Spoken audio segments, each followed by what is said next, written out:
30-year-old ex-soldier Mark Smith lost his right leg when he was just 26 years old. Disfigured by a firing accident that happened in training, Mark has had to come to terms with life as an amputee, unable to continue his career in the army. Determined not to be held back by his misfortune, Mark completed 2 years rehabilitation before qualifying to become a football coach, boxing coach and personal trainer. But for the doting husband and dad of 3, that wasn't enough. He said he missed the buzz at being shot at. Mark went in search of something to recoup his adrenaline, and in 2014 he competed in and won his first bodybuilding competition, earning him an invite to the prestigious NPC Phil Heath Classic in Texas. Now, 3 weeks out from the event, I went to meet Mark and his family to find out what life is really like for a military hero who continues to face battles of his own every single day.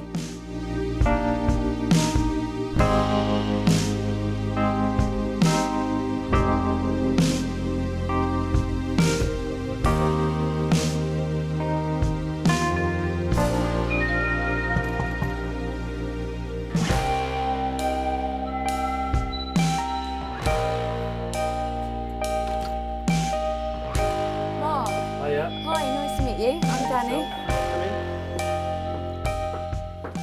Thanks for letting us in today. Thanks for agreeing to open up to us. Tell me how this happened to you. What happened? In 2011, we were about 18 months before you're due to go on an operational tour. You'll start doing your pre-deployment training. We were off to Canada. In Canada, because of the size of the prairie, they've built purpose-built Afghan villages. So it's like a mocked-up village? Yeah, the weather's obviously not quite the same, but the setup, it gives you a good opportunity to, with the young lads who are going on their first tour, they'll get other squaddies to play like enemy, other squaddies to play civilians. So with live ammo? Not always live ammunition, no. You sort of build up from blank ammunition. Okay. And they'll have other amputees and stuff play casualties. So when there's like an IED gone off and you get called out as like the quick reaction force to go and react to it, the lads they won't know, but the first time they'll be faced with a genuine sort of double amputee on the floor who will have all the fake blood and stuff on. So the training side of it is massively important. But they come around the corner and it's like, God, there's 4 or 5 amputees on the floor. It's all a whole lot more real. So it's providing a genuine experience for people. So yeah. What were you doing there? So the first part of my time in Canada was as exercising troops. So I'd recently been promoted, so I was a section commander. So I was leading sort of 8 to 12 men in a section. And you were 26 at the time? At the time, yeah. And so we'd go out on patrols, and then obviously you sort of get used to being away from home and stuff again. So the first 6 weeks we went through the exercise. I was quite keen. I come back with a lot of new things I'd picked up on during my promotional course, which I'd finished not long before Canada. So you were excited about going on this trip to Canada? Excited, probably no. Obviously, I'd only just become a dad for the first time, so it wasn't ideal. How old was your son when you left to go back? I left for Canada in the May, so he'd have been 4 months old. Was that hard for you? It was, yeah. Like myself and Natalie sort of got used. Natalie met me on my first operational tour. I was back from Bosnia for 2 weeks before I flew back out. So literally from the day we met, she was used to me being away from home for long periods. So for us, it was sort of the norm. But then when I remember the night before flying to Canada and sort of putting Ellis in his cot and sort of thinking I'm not going to see him again until sort of August, September time. Okay, so you'd had your first child together and there you are going off to Canada on this tour. And so When you got there, what was your role? What were you expecting? How long were you expecting to be there for? I was told, obviously, where I'd picked up my promotion just before we flew to Canada, that I'd be staying out. There was a shortage of the regiment after us. There was a shortage of qualified safety staff, so I knew before flying out I was out there for longer, along with a few other lads. So it gives you time to sort of digest it, get used to it, and you just sort of take it on the chin. I went straight on to safety staff. So you're then overseeing the next regiment that are going to go through what you've just finished. You're overseeing them. So you sort of take a bit of a back seat, but because they build up to using live ammunition, you're there as a safety staff member to make sure everyone on that range is safe. What were you doing when this happened to you? How did it happen exactly? The day that this happened, I could text Natalie every now and then, obviously with a time difference and stuff. And the day that it happened, I sent her a text first thing in the morning saying I got just like a horrible feeling about today. I feel like there'd been a few near misses. I think with training, sometimes realism, like every officer wants their range to be the most realistic. Sometimes you felt in Canada like they were sacrificing safety for realism. But yeah, this regiment was sort of going through compound clearing, so they were clearing sort of buildings.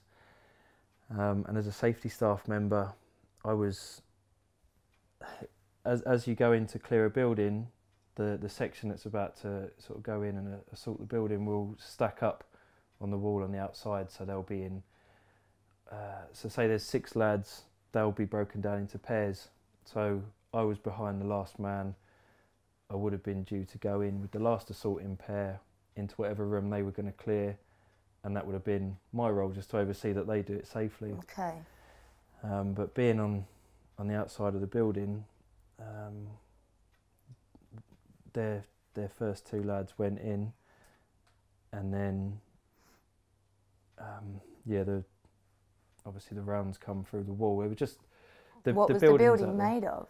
Just MDF, so it's quick and easy. It's temporary. Obviously, right. For 6 weeks that building gets annihilated with ammunition.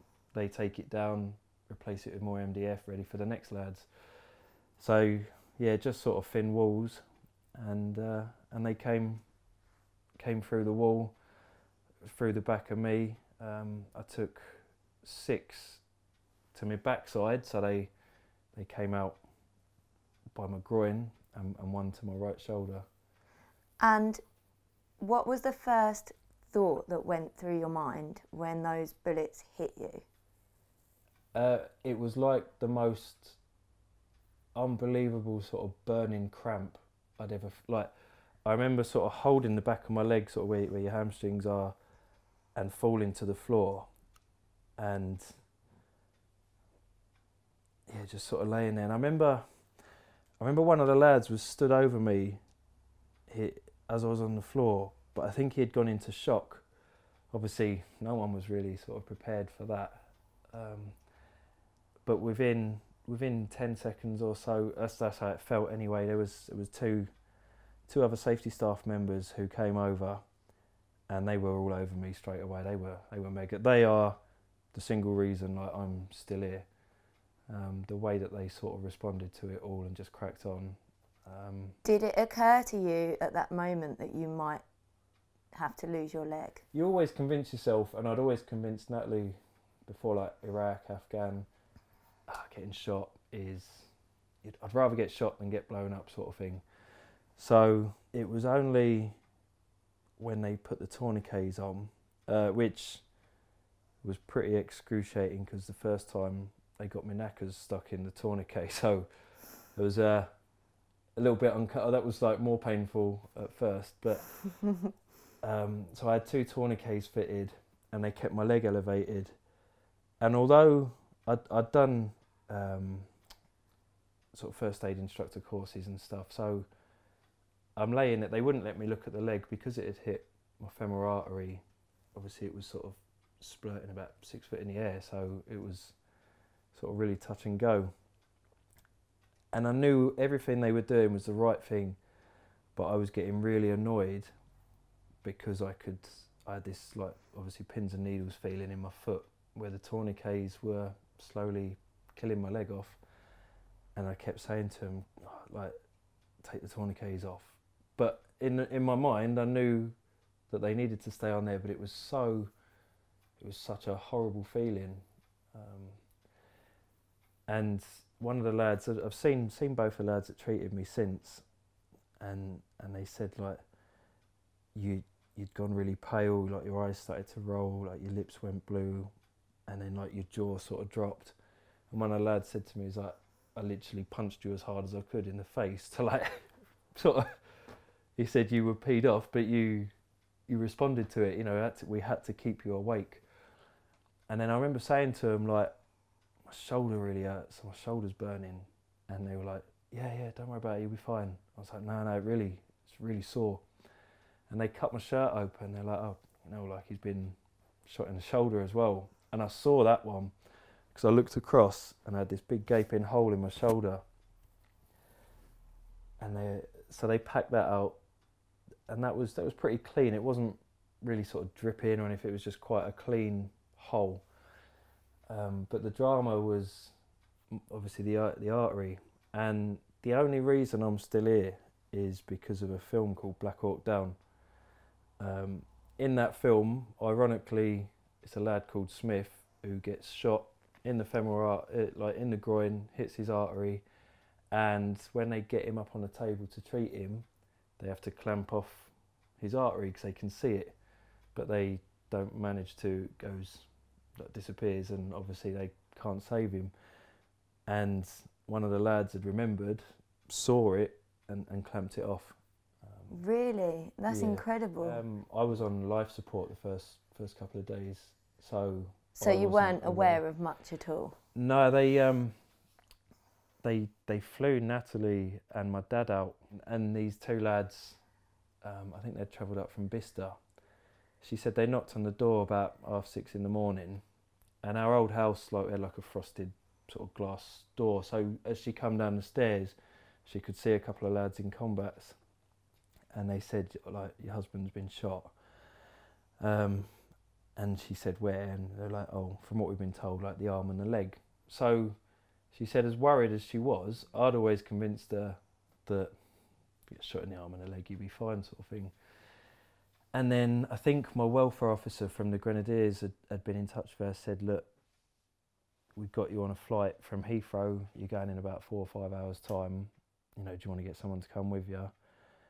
And so, yeah, my dad come out, she had to, because Ellis was only a baby, she had to sort out a load of travel stuff for him because she didn't want to bring him out, so he stayed with Natalie's mum. And she said within like 4 or 5 hours, she said she got to Heathrow, they were like rushed through everything, put on the plane, given sort of special treatment. And she said, like, one of the first things she asked when she got to Calgary was, is he alive? And the padre, who's like sort of the religious sort of representative for the, like, within your regiment, didn't answer her because she later found out they didn't know if I'd still be alive when she got to the hospital. And like I said, because it was the arm and the leg, I think she sort of thought she'd walk in and you'd be fine, dosed up to my eyeballs, but you know, all right. And she said, like, she just walked in and screamed because I had God knows how many tubes coming off me, and I was attached to life support. I remember sort of waking up, and Natalie had her hair done, and because I was so sort of drugged up, it's one of the only things I really sort of remember.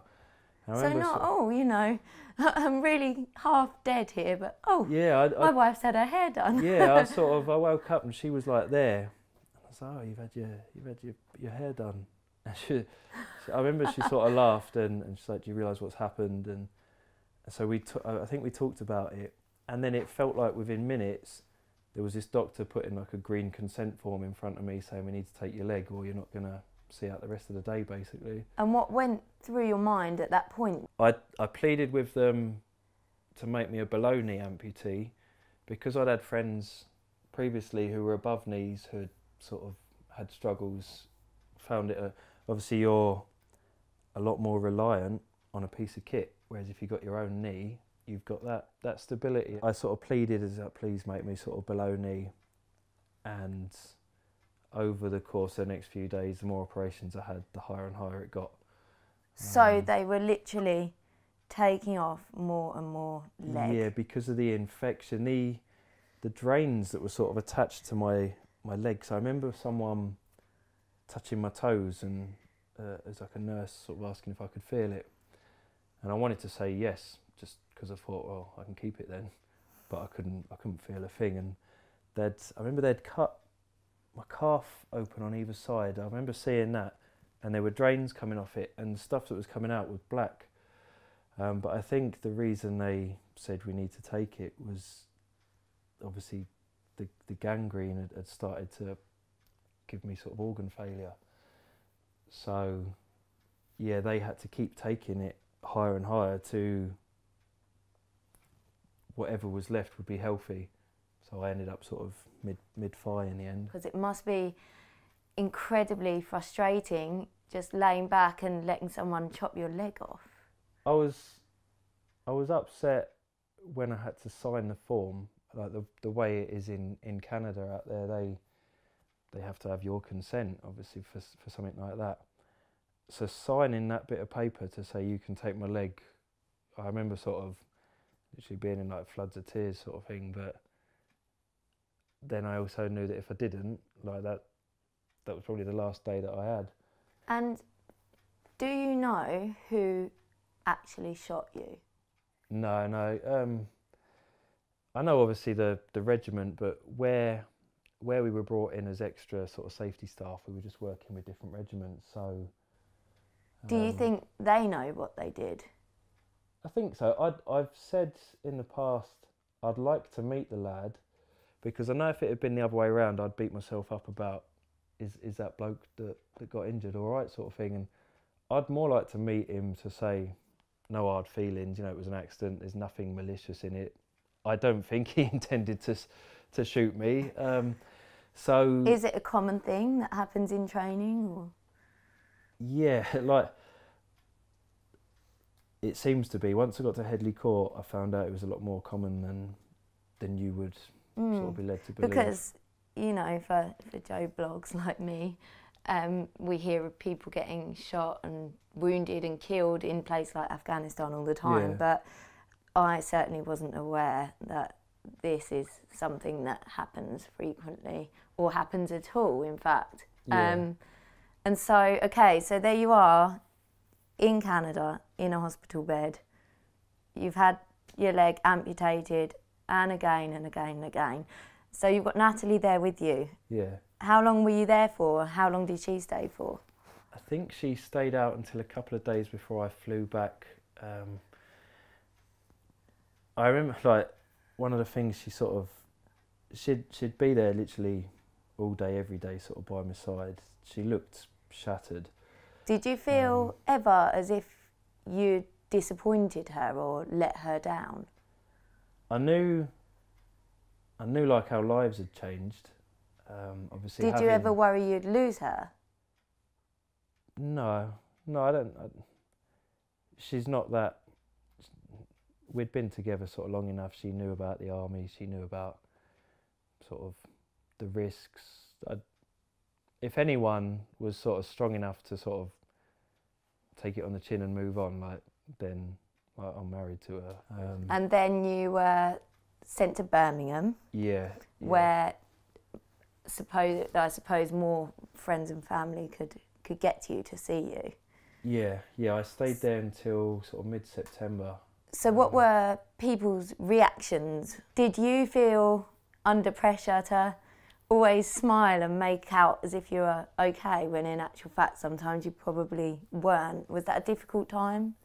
The first few weeks, I think Natalie sort of expected the front to wear off. Like, at first I was just chuffed I was still alive, sort of thing. And obviously, like I said, the other lads on the ward who had come back from Afghan, because I was on a military ward, it sort of took away that I can't really moan, because there was people sort of so worse off than I was.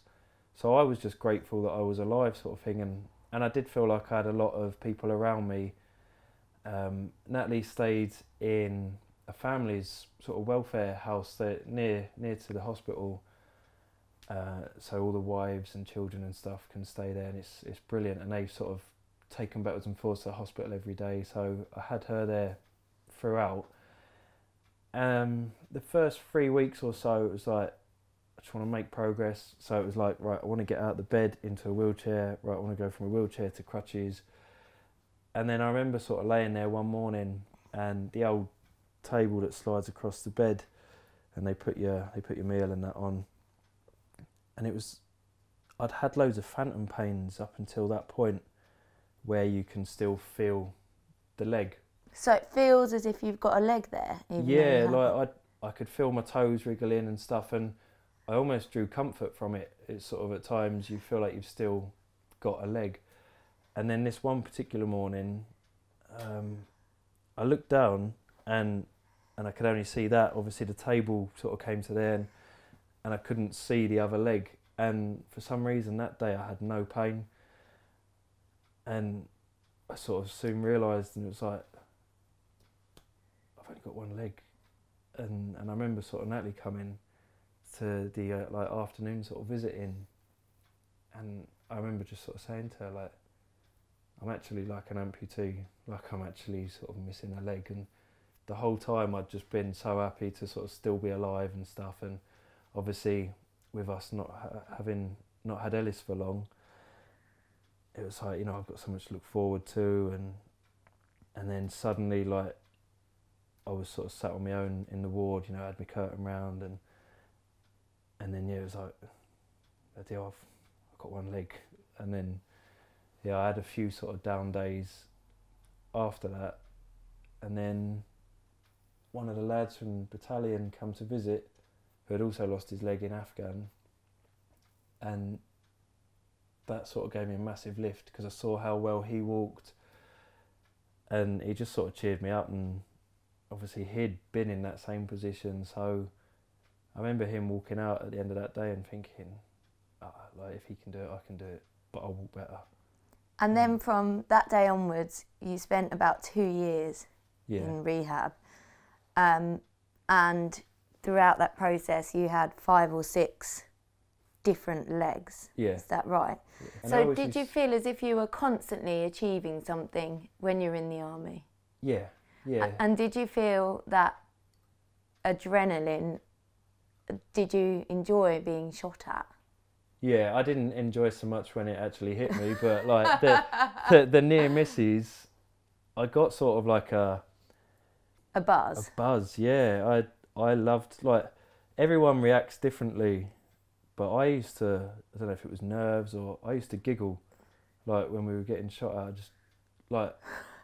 I haven't seen that one in the movies. Yeah, that was just my reaction, but I loved it. Like, the thing that sort of gives me a bit of closure is I got the opportunity to, everyone always used to say, oh, you know, you should bring the soldiers back from Afghan, but it is the one place where you test everything, you put everything that you've learned, all your experiences, that's where they matter. When you were soul searching for something to fill that void in your life, yeah, what made you consider bodybuilding? I'd sort of come across it on the internet. I wanted to do something. The one sort of thing I really enjoyed throughout my rehabilitation was training at the gym. It was like I was there every day religiously, and it was like I wonder if this can go any further. And then the only things that kept popping up were sort of like Paralympic powerlifting and stuff, and it was like, no. Did you try other sports? Yeah, I tried amputee football. I loved playing football before I lost my leg, but it wasn't the same. You're on crutches, you don't wear your leg, and the amount of times instinct, as if like I still had my right leg, I'd go to hit it with my right leg and it's not there, and it just sort of p-rolls underneath you. So it just wasn't the same, like playing football anymore. And yeah, we'd do things like, we'd go to like theme parks and I'd sit on a ride and it'd be like, well, it was all right. You wanted to experience that pure sort of adrenaline again. Yeah, I wanted to do all sorts. I wanted to jump out of planes or anything for like a bit of a rush. It was, I suppose it became like a drug, you know. I needed like a fix of something exciting. And so I'd search on the internet for ages about, you know, like bodybuilding and stuff. And then, yeah, I read a story about the first disability contest to have taken place at the Hercules Olympia last year in Colchester. Yeah, it was for people that could walk but were disabled. I was like, that's what I want to do. And at this point you were already training in the gym? Yeah, not to the sort of discipline needed for bodybuilding. Like, looking back on it, I had quite a gut on me, and yeah, I enjoyed it, but I had no real knowledge. I changed gyms to sort of a bit of a spit and sawdust gym where, you know, it's sort of quite well known that quite a few bodybuilders train at and stuff, and I just used to pick people's brains and find out as much as I could about diets, as about the posing. And did you tell Natalie? Yeah, we'd spoke about it. She's always sort of been really supportive, and she could see I had that little bit of a buzz again.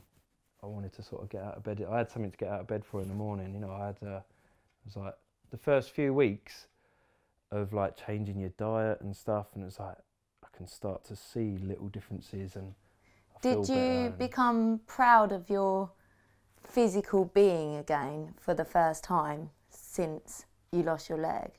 The turning point was we got invited down to my old barracks. It was like a family's day, and that was in July last year.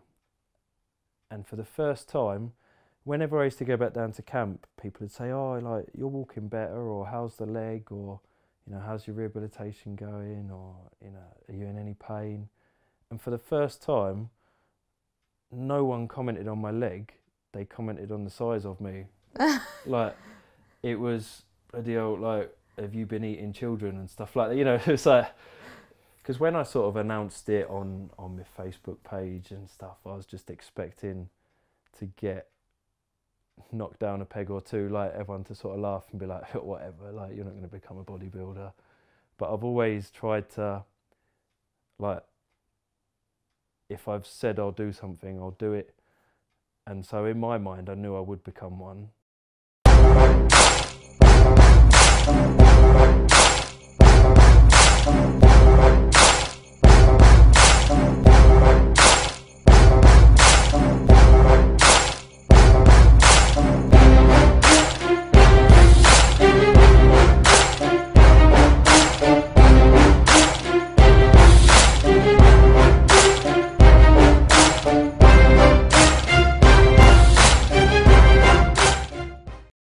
So you decided you were going to go for it, and your show was last November, is that right? Yeah. Did you at that point want to win, or was it just the competing? That one was all about experience for me. Would I enjoy being up on stage? Could I stand there in a pair of, like, a thong, basically? Yeah. Could I stand there and be Well, that's ridiculed? a challenge in itself, isn't it? Yeah, like even backstage before I was called out, it's like, is this for me? I still didn't know. But the whole of the training, it was just like it was like the turning point for me. It was like, this is going to provide me with a bit of closure. It's like a milestone in my life. Like, to have gone from how little I weighed in hospital to how I look now. What was the weight difference? I'd put on from September 2011 up to November 2014, just short of 20 kilos. Wow. So I was full of doubt of, will I embarrass myself? Like, am I good enough? Am I going to make a fool of myself? Like, all I wanted was to like not come last, and then I've got something to build on. I never expected to step out and win it. And when you did, what was the feeling like? That day on stage, like I couldn't stop smiling. Like I absolutely, like the journey on the way home from Margate, I don't think I stopped talking. I was just like, it was everything like I hoped it would be. It was, the way I can describe it is that buzz I used to get from being shot at. I was literally thrown in at the deep end. The disability category was first up at this whole competition, and then they called me out first. So it was like, I got no idea where I'm going. First person I was literally on the stage. first bloke out, and it's like, so I know I stand on this X and stuff, and like thankfully like the lights were sort of really bright, so I couldn't really see anyone, but I could hear lads in the crowd that had come to watch. And one of my mates, he lost both his legs in Afghan, and he's always like taking the pee out of me for still having one left. And he was like, all I heard like out of all the noise was, "You one-legged bluffer." Like, so it just sort of made me giggle on stage. And the more I got into it and the more people were cheering, the more I felt confident, and it was like, I'm really enjoying this. It's like I couldn't stop grinning. And then I said to Natalie, I was like, I don't really know how to use this whole Twitter thing. Like, can you help me? And she's like, well, who do you want to sort of message? And I was like, I said, you know, I'll just upload my photos, because I'd only just got them from Margate. They'd been sent on to me. And I was like, oh, just put like sort of Phil Heath and stuff like that. And so she sort of helped me type it. I went to sleep. I got up in the morning and I was like, oh, I've got a couple of messages on there. And a bloke called Lee Thompson, the head of the NPC in America, had seen it and said, Mark Smith, like, you should come out to compete at the Phil Heath Classic. We run an adaptive class. And like, I just got that like flutter. And I was like, so I messaged him, I was like, are you serious? Like, sort of come over from England? He's like, yeah, like we hold a class for sort of amputees and stuff. Within the Grenadiers, even after you're out, you have a casualty officer who stays with you. Like every few months will come and visit just to see how you're getting on. And I said to him, like, I've been invited to America.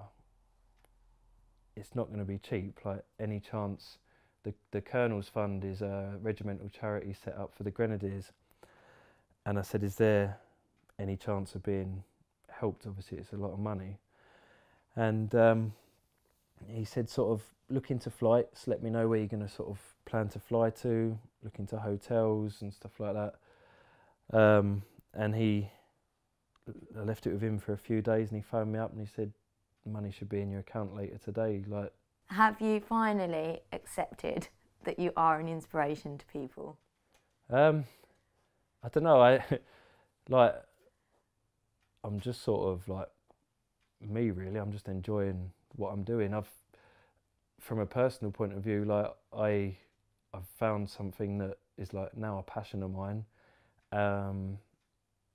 I'd like to sort of inspire. The big thing for me is I was quite sort of surprised how fewer disabled competitors there were, and it was like, well, I've got access to hundreds, thousands of veterans, you know, through the different forces charities, where maybe other competitors in the past either didn't want more competition or didn't have access to sort of any forces charities.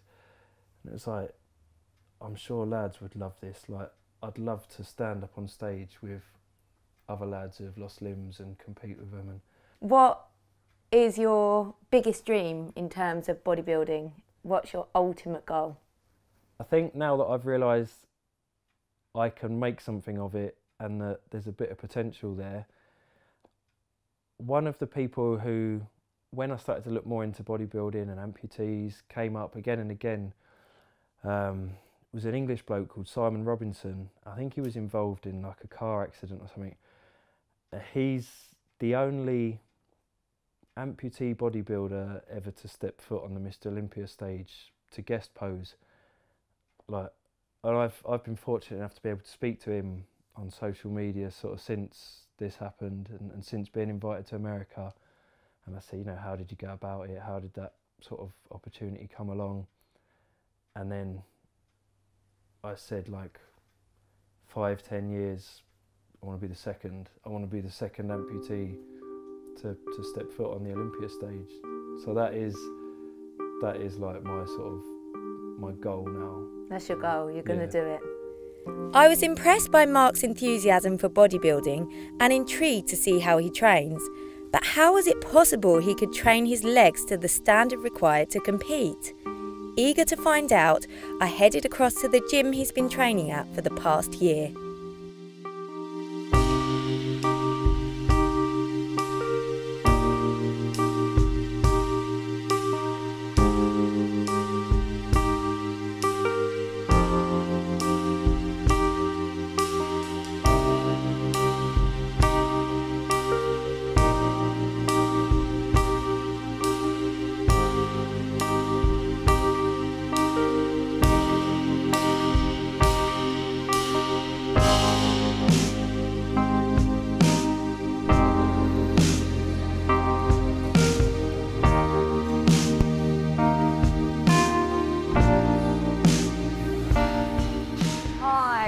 How are you doing? Yeah, it's good, thank you. Legs? Or leg, look. The other one gets away with it. So how many days a week are you doing in here at the moment? At the moment, I'm only 3 weeks out from competing, so I'll be in here about 6 days a week at the moment. 6 days a week? Yeah. How long for? I'll come in here anything between 6 o'clock in the morning, and then, depending on what time I get in here, leave about 11, half 11. I mean, people have said to me, you know, how do you find leg day? Obviously, going down the stairs afterwards, I'm reliant on that one because this one's shattered. But I've learned to be able to sort of do everything that everyone else does. So there's nothing that someone else would do on leg day that I won't do. I'll just obviously sort of go a little bit lighter. Do you worry what people think? Do you worry people are looking at you? I used to. In this place, there's a lot of ex-squaddies that train here, so I'm just like part of the furniture now. Like no one really sort of blinks when I come in. I'd say if I trained somewhere else the first few times, I'd get looked at, but like everyone knows who I am here now. If I'm out with someone different, like a mate or someone who I don't spend every day with, they'll go, "Oh, do you realise that person's been staring at you for ages?" But you sort of become numb to it. I don't really notice anybody sort of staring. So I more find it strange if I haven't got my leg on and there's nothing there. Like if I'm on my crutches, then people stare because I think, well, you're not actually looking at anything because there's nothing there. So, you're looking at air, mate. Yeah, it's like you're just looking straight through me. So. Do you prefer it if someone comes up and asks you? Children will say what they see. Yeah. Children will say, like, you hear them say to their parents, "Yeah, mummy, look, like that man's a robot," and it just makes me giggle because more the parents' reaction, they'll be like, "Shh, shut up," and like usher them off. But I'd rather they just sort of, if the children are inquisitive, let them come up and ask why I'm like it. So when you're training, what can and can't you do? I would say the biggest thing I've struggled with is deadlifting, because that knee, it can only take, I think it's 125 kilos of pressure. I broke it the other week. You've actually broken it. What were you doing? I was doing the shrugs and I had 160 on there, and I've broke some carbon fibre in the foot, so they need to look at a heavier duty sort of foot for me. I know when I go on stage, like naturally, like a lot of attention is going to be drawn to my lower half of my body, so I know that leg needs to. I don't want to go out there with too skinny legs. Okay, yeah, that's actually a really valid point, because obviously it's all about symmetry and proportion. Yeah. So if the judges are drawing their eye to your lower body, you need to make sure that that leg's in good shape, I guess. Yeah. So that's why we've got all these leg days going on. Yeah. Do you think you found yourself a new home in bodybuilding? Yeah. When I first left the army, I did my resettlement course where they retrain you pretty much whatever you want to do. and I did my personal trainer's course because I thought I need to do something that involves the gym, something physically active. And I'll be honest, within a couple of months of working as a personal trainer in a gym, I found, because I had such high expectations of my time in the Grenadiers in battalion, when civvies I was working with weren't matching that level of enthusiasm and work rate, I found it quite draining. And do you think that you're more driven than most people? Yeah. Do people frustrate you if they make excuses? It did. When I was in the army, I always sort of wanted to lead by example. There's nothing I'll ask you to do that I wouldn't be prepared to do myself. And I took that with me into personal training. So when I'd be alongside an overweight person who'd just joined the gym, and I'd be taking them through a personal training session. If they're on a treadmill, I'm on a treadmill. If they're on level 5, I'm on level 5. When I was in hospital, I was quite fortunate that a lot of my sort of lads from my regiment come to visit me. There wasn't really a day in hospital where I didn't have people come to visit. And I had a few friends before myself who had lost limbs as well in Afghan. And when they came to see me and seeing how well they were walking, it was like, I'm going to walk better. So that helped to pick you up? Yeah, my biggest motivation, the lad opposite me on the ward was a triple amputee. And within a week of being injured, a week of being blown up, I think the one remaining arm that he had left was broken. And he was up and about in a wheelchair. And I never told him because I didn't want to boost his ego. But it was like, wow, like if he can do it. Is he your inspiration now? Yeah, yeah. Like he drove me in hospital. It's like I've literally, all I classed it as was a few toes. You know, it's like I can't have any complaints. And what about your shoulder? To be honest, my shoulder sort of got overlooked in rehabilitation because they weren't really interested by the lack of strength. It was like, well, it's functioning, it works, but I actually find my shoulder affects me more in the gym than missing a limb. Is there anything you can't do? Can you do like a front raise? I can do the front raise. A lateral raise is difficult. I go lighter on that side. It's the overhead shoulder press or an incline bench press where you sort of activate your anterior deltoid more. Okay, yeah. And does it hurt when you train? It's quite a weird feeling. Like, you'll get lads that say, you know, when you're training with someone, oh, push through it, you know, you start to sort of get the shakes, but when that arm's gone, it's gone. There's no amount of strength that's getting that extra rep out, like the arm just gives up. I know obviously as a bodybuilder I have to go for symmetry and being in proportion. So it's not a case of I'll train this one harder and ease off with this. It's like, well, I'll go light on my left, at least that way I'm still symmetrical. On stage, I'm aware that as soon as I step out, people aren't going to be looking at my upper body, they're going to be drawn naturally to... At the robot. At the robot leg, yeah. So I want this one for them to see it and go, that's impressive, considering he's missing another leg. Okay. So, but at the same time, you're not making excuses for yourself, are you? When I've trained with other lads, they do sort of bear in mind, okay, you can't quite go as heavy, but I will try everything that they do. Do you ever wish that, like them, you could get that leg back, or is this a part of you now? To be honest now, like, it feels like I've always been like it. I've got that used to it. There's days where my biggest thing at the moment is where my body fat is lowering. Most people didn't even think of.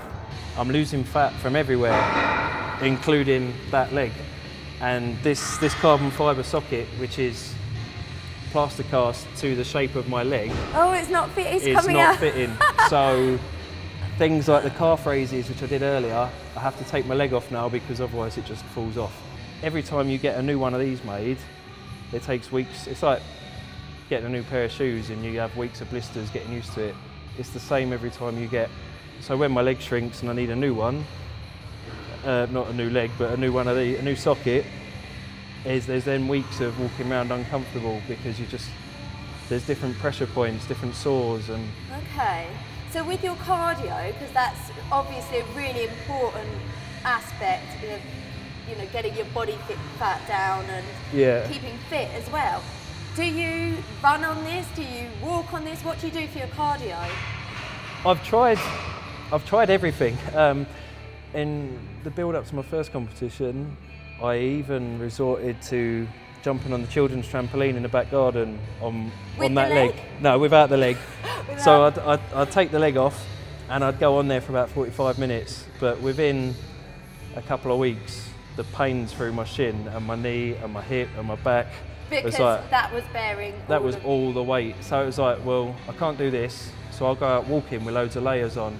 But then what you find is, because you're sweating, this then rubs, so then your skin breaks down in your leg. So it's like, there are a lot of complications which obviously wouldn't occur to someone like me, that you have to overcome to do this. Yeah. So now are you leaving the leg off when you do your cardio? Yeah, now I go out on my crutches with my leg off in the early hours of the morning. So does that hurt your shoulder? It's not too bad actually. It's the most comfortable cardio I can do. Do you think you'll always train like this? Yeah. It fills a void in your life that's been left by the... I'm now addicted to this. If I was to go a day without training during the week, I'd feel skinny and weak. So it's my own rehabilitation really. Your own me time. Yeah. Mark's ability to train with what was seemingly such ease left me feeling astonished. Not only did he seem to embrace leg day, but he sculpted his physique to an extent that defies all odds. I was looking forward to meeting his wife, Natalie, and their 2 young sons to flip the lid on the family life behind Mark's success and determination.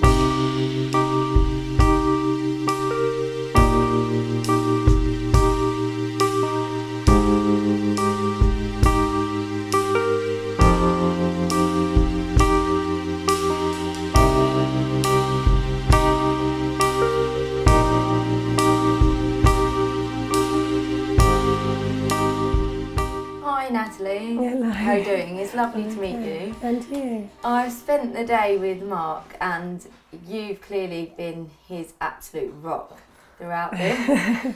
And now you're living a normal life as a normal married couple with as normal as it can children. Be, yeah. And it just is also overwhelming for me because I came here today with these kind of expectations of somebody that was an amputee and would struggle and have this disability, and it's just not like that at all. It's really refreshing, but it's kind of strange. And now that I'm standing in front of you, all that I want to ask you is what it's like living with this crazy man that does these crazy diets and spends all his life in the gym, and the leg's kind of gone out the window, so to speak. I mean, do you even eat together? No, we don't. I mean, Mark's carried on the kind of army discipline, you know, into his bodybuilding. He's brought that forward. So he's very strict, very disciplined in what he does. So the last time we had a family meal was Christmas Day. Oh, lovely. Yeah, that was his last kind of blowout. So you're cooking for yourself and the kids, and he's cooking for himself. Yeah. But at least you've got him home now. I mean, ironically, out of all this, you've kind of got your husband back, I guess. In a way, yes, and in a way, no. You know, the army took him away from home a lot. And then obviously, you know, the injury took him away a lot. Yeah. So when he was, you know, eventually discharged from the army, I thought, oh, wow, you know, I'll get my husband back. And then, you know, 5 minutes down the line, he was like, I've seen bodybuilding, you know, and I think I'm going to give it a go. And I don't think anything quite prepared me for, you know, how regimented in a way it was going to be. Yes, it's quite a military operation. He's down the gym for quite a few hours a day. But you must be awfully proud of him though at the same time. So proud, yeah. I wouldn't have it any other way, you know. He went through a dark place, you know, when he was discharged from the army, and this has by far pulled him out of a really dark hole, and just seeing the difference in him you know, I can't moan. Like, I've never seen him so happy. And, you know, the day that he actually won, you know, his competition and that, just seeing him beam, I never thought I would see him beam so much again. Yeah, I mean, not to take you back to dark times, but there must have been some times when you thought, we're never going to be what we used to be. He's always going to need picking up, cheering up. But in actual fact, he's done that for himself, and he's come out of this and put himself in a very good place, and he's now inspiring other people as well. So yeah, in a way, it probably sounds strange. After an injury like Mark sustained, you go through like a grieving process, kind of like you're grieving for the life that you had, because you know it's never going to be the same again. Okay. You know? And I knew that it would absolutely devastate Mark, because I'd always known him, you know, wanting to fulfil an army career. I knew it was going to be, you know, catastrophic to him. But he put on a brave face. And he did. And, you know, once we got over that, it was like, you know, I've lost my leg. It's not going to come back. I've got this fantastic piece of kit that's going to allow me to do all these things. So let's see what I can do. And the transformation has just been incredible to watch, and I can't really take credit for it. And to see Mark happy again is just something. Of course, and like I say, he did this boxing coaching, and I remember going along to a boxing competition, and he was coaching some of the young lads that wanted to box. And I remember going to one of those, and he just didn't have, you know, the same fire passion in his and belly. enthusiasm, you know, and wasn't enough for him. No, it wasn't enough. There wasn't enough as you know, of an adrenaline, you know, rush. But now he's doing so well as a bodybuilder, and he's being very courageous once again, because he's coming out and helping to inspire other people, and he's opening up and speaking about his experiences. Do you just see him as my Mark? I guess you don't really see him as like bodybuilder, do you? And sometimes, you know, he gets comments saying, oh wow, you know, I look at him, but I don't, you know, he's just, you know, I loved him to bits before injury, and I love him to bits now. Like, he hasn't changed in that way for me. Physically he has, obviously, but he's still just my, you know, big softie.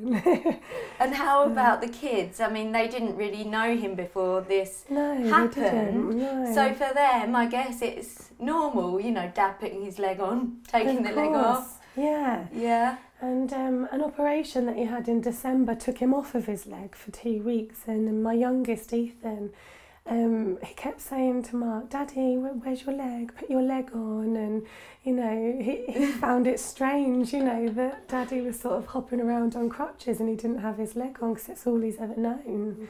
All of Ellis's friends are like, wow, you know, your daddy's a robot. But it just goes over Ellis's head, because it's just so normal to him. He's like, he's not a robot, that's his leg, you know. So it's actually quite a cool daddy, having that bionic limb. So he manages to play around with the kids and do everything that an able-bodied person Yeah, of course, he just finds his own way of doing it. So he did say this is the first leg that he can actually put the kids up on his shoulders. So, The first time he did it, I was a bit nervous, but... Oh dear, what is the leg? Actually, he said to me where he's losing weight and what's left of the limb, the prosthetic can now fall off. So hopefully that's not going to happen. He seemed to find it quite funny. There's quite a lot of humour in this leg, isn't there? Well, he's a squaddy, so, you know, even in the early days, he was still joking and laughing about it, because it's the only way he knows how, you know, they're trained to, you know, think like that. You know, they save their sort of downsides for, you know, behind closed doors, so to anyone else, you know, he's just all bubbly, smiley, and... And to you now, is it just 1,000,000% normal? Like, you don't even think back to when he had both his legs?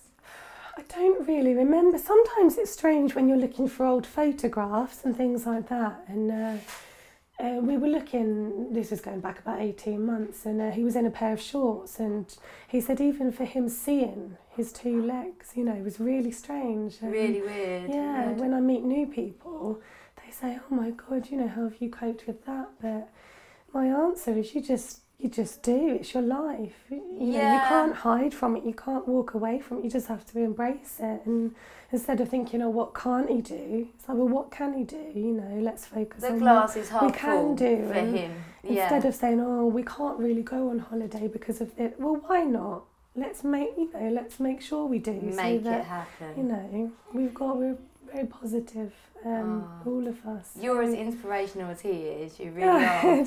So for you now, as a family, what do you see for your future? Because obviously Mark's got this competition coming up in 3 weeks, and he's told me his dream is to guest pose at the Olympia, and I'm pretty confident he's going to achieve that as well. I really hope so. So what do you see in your future now? You're obviously looking onwards and upwards.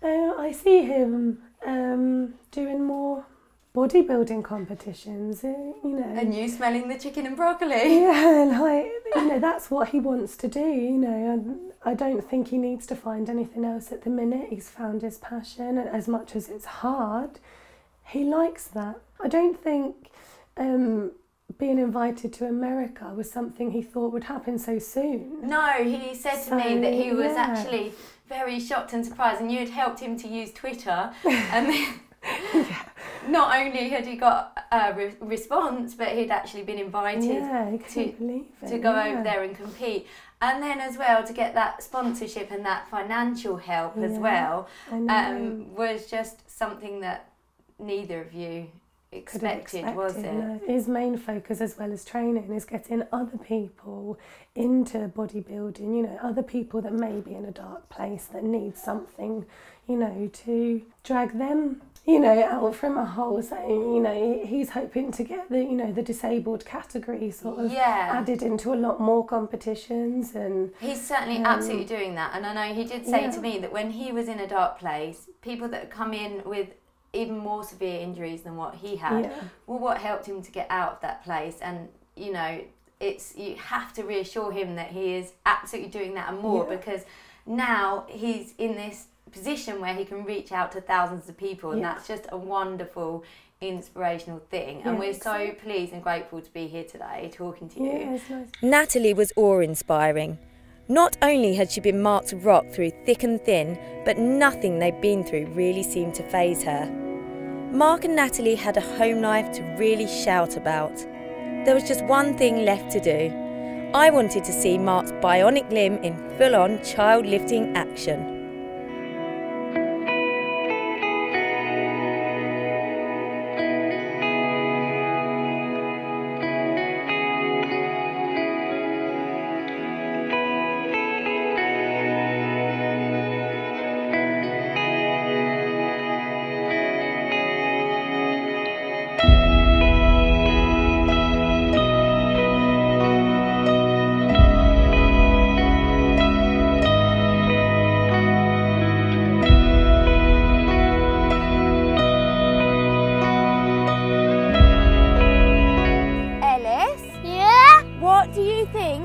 Daddy being a bodybuilder? When he goes in that machine thing. What machine? When he lifts up that thing again. Do you like it when he lifts up things? Yeah. You both like it? So, when you're older, what do you want to do? Lift up the heavy things.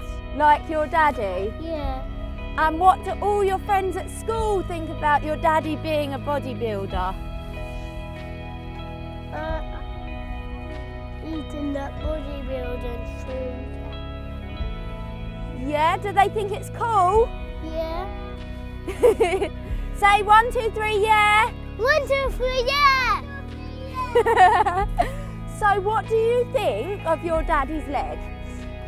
It's a robot leg. It's a robot leg. Do you play with it? Is he like an action man with his leg? Yeah. Is he the coolest daddy in the school? Yeah. My day with Mark and his family had come to an end. I prepared myself for doom and gloom, and I came away feeling nothing but happy and positive. I'm excited to learn what the future holds for Mark.